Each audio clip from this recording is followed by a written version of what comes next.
Sino si Tandang Sora? 1896, Balintawak.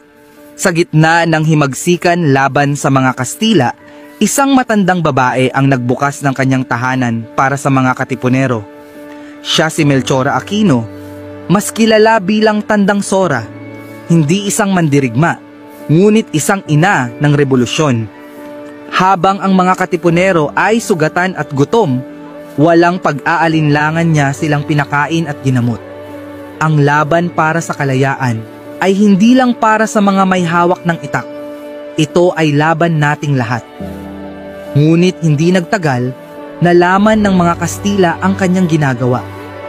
Dinakip siya at pilit pinapagtapat kung nasaan ang mga Katipunero.